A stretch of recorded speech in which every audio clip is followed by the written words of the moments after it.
Hello everyone, সবার কী অবস্থা? আশা করি সবাই ভালো আছো, আমিও ভালো আছি। And welcome to my another blog. So সকাল সকাল উঠে চিন্তা করলাম যে আজকে বাইরে থেকে কোথাও ঘুরে আসি, আর আজকে একটা দাওয়াতও ছিল। তো আমরা ফার্স্টে দাওয়াতে গিয়েছিলাম, তারপর দাওয়াত থেকে বের হয়ে একটু বাইরে চলে আসলাম। একটু কেনাকাটা আছে, একটু ঘোরাঘুরি করব। বাইরে চলে এসেছি আর বাইরের ওয়েদার অনেকই ক্লাউডি, একদম মেঘ হয়ে আছে। একটু বৃষ্টি হয়েছিল, কিন্তু এখন আবার বৃষ্টি নেই, বাট অনেক ওয়েদারটা খারাপ।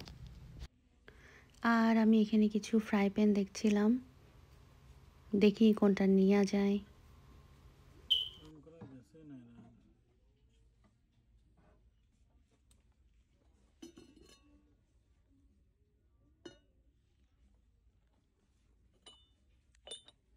ক্রিসমাস তো ডিসেম্বরে, বাট এখন তো নভেম্বরের লাস্টের দিকে চলে এসেছে। এই জন্য সব দোকানেই অ্যাকচুয়ালি ক্রিসমাসের ডেকোরেশন করে রেখেছে। বাসায় ফিরেছি, এখন দেখাবো ফরএভার 21 থেকে কি কি কিনলাম। এখানে একটা ট্রাউজার কিনেছি।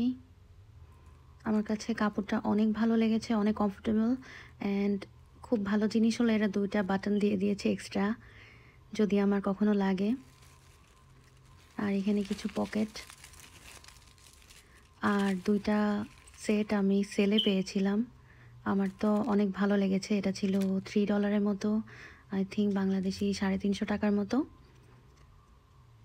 অ্যাকচুয়াল এটার প্রাইস হলো $8, মানে বাংলাদেশি 850 টাকার মতো, প্রায় কম বেশি হতে পারে।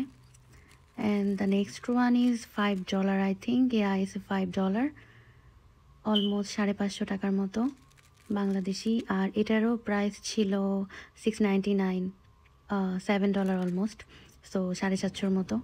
এদিকে এসে দেখি আমার হাজব্যান্ড আমার জন্য ফ্রুটস সব রেডি করছে। ও আবার খুব ভালো ডেকোরেশন করে অ্যাকচুয়ালি।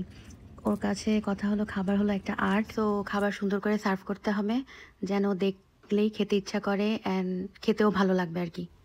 সো এই জন্য সে এখানে একটা মালটা আর বেদানা আমার জন্য পিল করে রেখেছে, আর আমি জাস্ট খাচ্ছি। আমরা এই তো ফ্রুটস খেয়ে ডিনারে বসে গেলাম।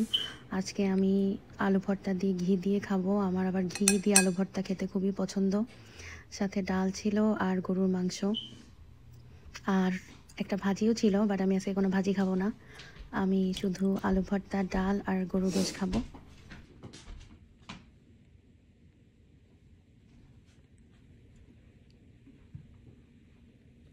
তারপর খাওয়া দাওয়া শেষে তো মিষ্টি একটু খেতেই হবে, তো আইসক্রিম নিয়ে বসে গেলাম। আইসক্রিমটা হলো ভ্যানিলা অ্যান্ড স্ট্রবেরি ফ্লেভারের, আর উপর থেকে একটু ফ্রুটস দেওয়া, অনেক মজা। থ্যাঙ্কস তোমাদেরকে আমার ব্লগটা দেখার জন্য। সবাই ভালো থেকো। আল্লাহ হাফেজ।